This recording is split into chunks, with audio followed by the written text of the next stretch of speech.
என்னையிடம் மேலான தமிழ் பெருங்குடி மக்களே, உங்கள் அனைவருக்கும் மேலரசம்பட்டு சமூகத்தின் பணிவான வணக்கங்கள். அன்பு உறவுகளே, நம்முடைய காணொலியை பார்ப்பது நீங்கள் இதுவே முதல் முறையாக இருந்தால் நம்முடைய காணொலி தொடர்ந்து உங்களுக்கு வர வேண்டும் என்றால் உடனே சப்ஸ்கிரைப் செய்து கொள்ளுங்கள். தொடர்ந்து நம்முடைய காணொலி பற்றின மேலான கருத்துக்களை கருத்துரை பகுதியிலே தவறாமல் பதிவு செய்யுங்கள். அன்பு உறவுகளே, வாருங்கள் இப்பொழுது காணொலிக்குள்ளே செல்லுவோம். திருமாவளவன் அவர்கள் மீது நமக்கு எத்தனையோ விமர்சனங்கள் உண்டு. திருமாவளவன் அவர்கள் மீது நமக்கு எத்தனையோ விமர்சனங்கள் உண்டு. ஒரு மிக திறமை மிக்க மனிதர் என்பதில் மாற்று கருத்தில்லை. தன்னுடைய சுயநலத்திற்காக மக்களை தூண்டி சாதி ரீதியாக பிரித்து அரசியல் செய்து கொண்டிருக்கின்ற அந்த விஷயத்தை நம்மால் அவரிடமிருந்து ஜீரணிக்க முடியவில்லை என்பதை தவிர திருமாவளவன் அவர்களின் திறமை மீது ஒருபோதும் நாம் விமர்சனம் வைத்ததே இல்லை. அவ்வளவு திறமை மிக்க ஒரு ஆற்றல் மிக்க மனிதர் திருமாவளவன். அதை எப்பொழுதும் நாம் ஏற்றுக்கொள்ளுகிறோம். எத்தனையோ விமர்சனங்கள் திருமாவளவன் அவர்கள் மீது இருந்தாலும் அவருடைய தனித்திறமையை நாம் மதிக்கிறோம். விளிம்பு நிலை மக்களை அரசியல் படுத்துவதில் முன்னோடி திருமாவளவன் என்று சொல்லுவதை நாம் ஏற்கிறோம். இப்ப என்ன பிரச்சனை அப்படின்னா, விளிம்பு நிலை மக்களை அரசியல் படுத்தி அந்த விளிம்பு நிலை மக்களால் வளர்க்கப்பட்ட ஒரு இயக்கம் தான் இந்த விடுதலை சிறுத்தைகள் கட்சி இயக்கம். இன்று தமிழ்நாட்டில் திமுக என்ற ஒரு இயக்கமே சற்று நம்பிக்கையோடு இருக்கிறது நாடாளுமன்ற தேர்தலை சந்திப்பதற்கு என்றால் அதற்கு திருமாவளவன் அவர்கள் நடத்திய வெல்லும் ஜனநாயக மாநாடு திருச்சியில நம்ம பார்த்தோம்.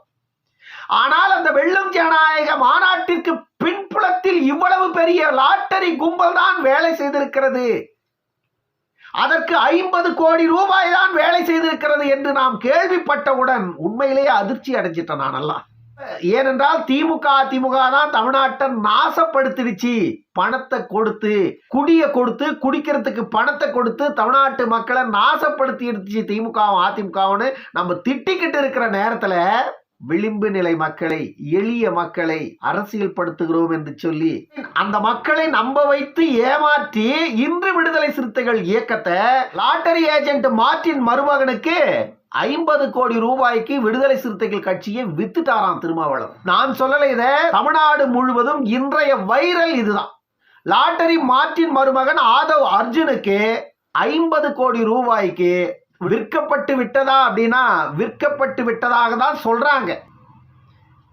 வெல்லும் ஜனநாயக மாநாடு திருச்சியில் நடந்தது இல்லையா? இந்த மாநாட்டை வெற்றிகரமாக நடத்துவதற்கு இந்த ஆதவ அர்ஜுனா தான் 50 கோடி ரூபாயை கொடுத்ததாக சொல்றாங்க. இந்த ஆதவ அர்ஜுனா திருச்சியை பூர்வீகமாக கொண்டவராக இருந்தாலும் இவருடைய பூர்வீகம் ஆந்திரா. இவர் ஒரு தெலுங்கர். இப்பொழுது என்ன பிரச்சனை? எதற்காக 50 கோடி ரூபாயை வெல்லும் ஜனநாயக மாநாட்டிற்கு இவர் கொடுத்தார் என்ற பின்புலம் நமக்கு எப்படி வெளிப்படுதுன்னா, ஏனென்றால் இந்த லாட்டரி மார்ட்டினை நன்றாக தெரியும் தமிழ்நாட்டில் எல்லாருக்கும். ஏனென்றால் போலியான லாட்டரி, தடை செய்யப்பட்ட லாட்டரி எல்லாத்தையும் கொண்டு போய் தமிழ்நாட்டில் மட்டும் இல்லை, இந்தியா முழுவதும் பல உலக நாடுகளில் கூட கொண்டு போய் லாட்டரியை விற்று விளிம்பு நிலை ஏழை எளிய மக்களை ஏமாற்றி அவருடைய ரத்தத்தை அட்டை பூச்சியை போல உரிந்து கோடிக்கணக்கான ஆயிரக்கணக்கான கோடிகளை சம்பாதித்து வைத்துக் கொண்டிருக்கின்ற இந்த மார்ட்டின், லாட்டரி மார்ட்டின் எப்படியாவது அரசியல் அதிகாரத்திற்கு உள்ள நம்ம போயிடணும், நம்முடைய வாரிசுகள் எப்படியாவது அரசியல் அதிகாரத்திற்கு உள்ள போயிடணும், அதற்கு இந்த நாடாளுமன்ற தேர்தலை நம்ம பயன்படுத்திக்கணும். அப்ப என்ன பண்ணணும்? ஏற்கனவே அவருடைய ஒரு மகன் சார்லஸ், அவர் பிஜேபியில இப்போ இருக்காரு. லாட்டரி மார்ட்டினுடைய மனைவி லீமா ரோஸ் ஐஜேகே கட்சியில ஒரு பொறுப்புல இருக்காங்க. அவருடைய இன்னொரு மகன் டைசன் மே 17 இயக்கத்துல திருமுருகன் காந்திக்கு எடுபடி வேலை செஞ்சிட்டு இருக்கார். இப்படி எங்கெல்லாம் இவருடைய அதிகாரத்தை செலுத்த முடியுமோ அங்கெல்லாம் இவர்கள் காலூன்றி இருக்கிறார்கள். இதற்கு காரணம் மணி, லாட்டரி மணி. சாதாரண மணி இல்லைங்க, லாட்டரி மணி. லாட்டரி மணி எங்கிருந்து வரும்? ஏழை எளிய விளிம்பு நிலை மக்களிடமிருந்து வர்ற பணம். இன்றைக்கு தமிழ்நாட்டில் லாட்டரி தடை செய்யப்பட்டிருக்கிறது, ஆனா இப்பவும் நடக்குது வியாபாரம். நம்முடைய பக்கத்து மாநிலங்கள்ல, பல மாநிலங்கள்ல ஜோர நடக்குது இன்னைக்கும் லாட்டரி.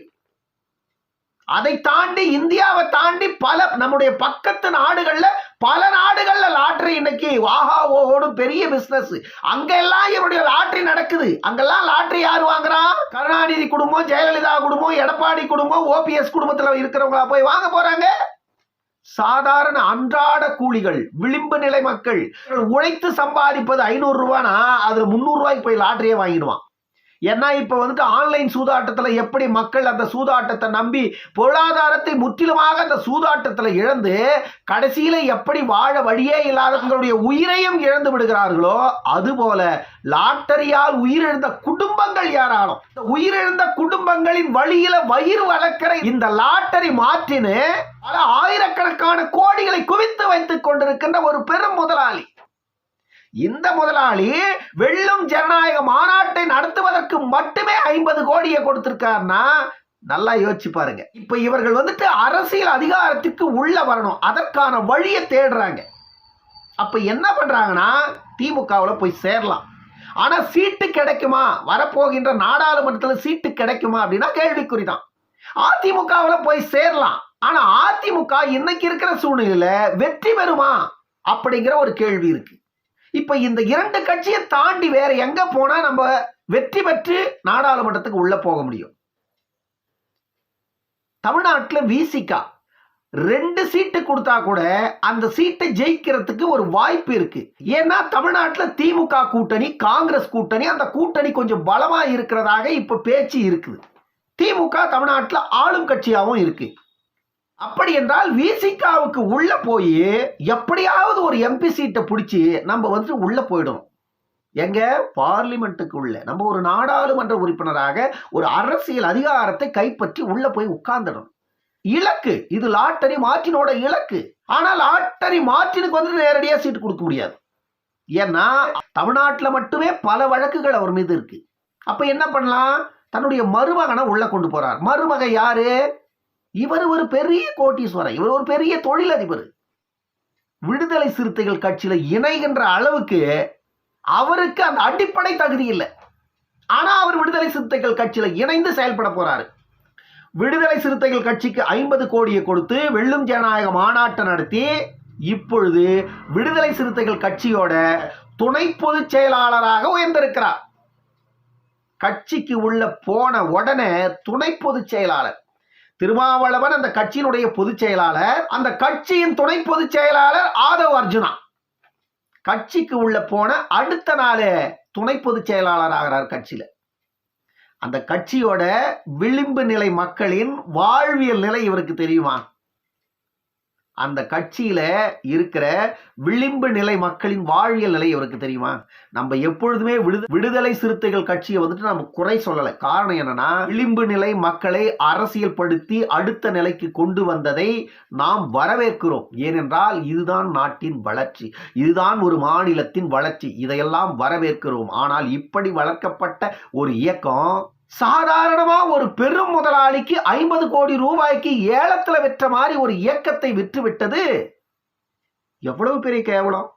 மேடைக்கு மேட திருமாவளவன் அவர்கள், இந்த திருமாவளவனை யாரும் எப்பொழுதும் விலை கொடுத்து வாங்கிவிட முடியாதுன்னு சொன்ன திருமாவளவனை சாதாரணமா ஒரு 50 கோடிக்கு விலை போயிட்டு இருக்கிறையா?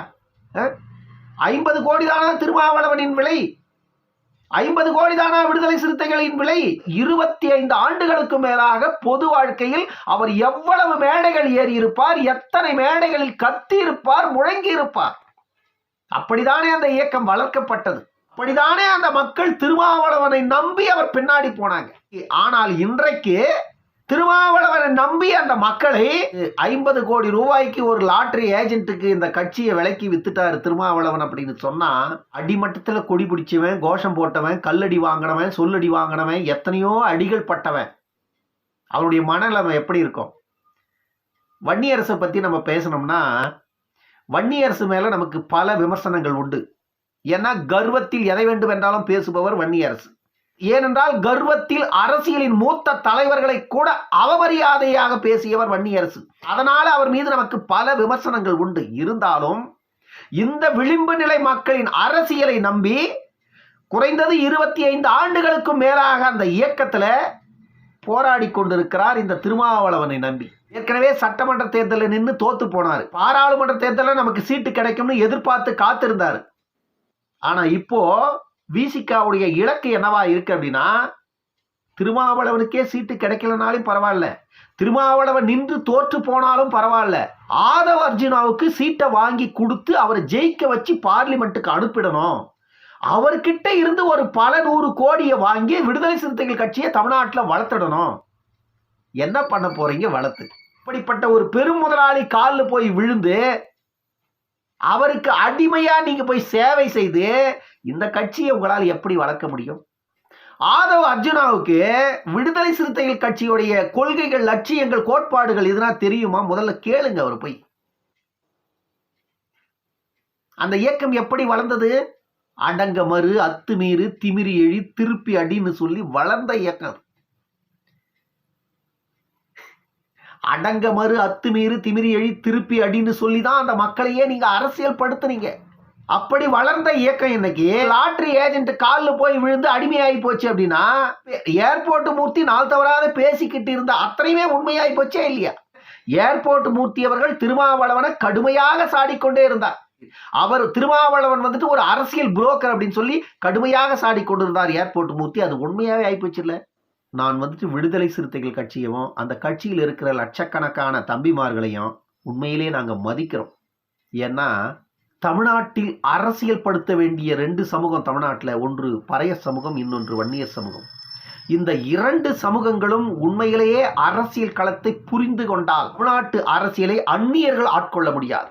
தமிழ்நாட்டில் இருக்கின்ற பறையர்களும் வன்னியர்களும் இவர்களுக்குள் பிளவுபடுத்தி இவர்களுக்குள் பிரிவினையை ஏற்படுத்தி அரசியல் களத்தை சாக்கடையாக மாற்றி அரசியல் களத்தை சாதிக்களமாக பிளவுபடுத்தி அந்த மக்களை இன்றாவது வளர்த்தீர்களா என்றால், ஒரு லாட்டரி ஏஜென்ட் கிட்ட கொண்டு போய் அடமானம் வச்சிட்டீங்க அப்படின்னா திருமாவளவனை நம்பி இருந்த அந்த மக்கள் நாளைக்கு ஏர்போர்ட் மூர்த்தியை தேடி அந்த மக்கள் ஓடுவதற்கான வாய்ப்புகள் உண்டு.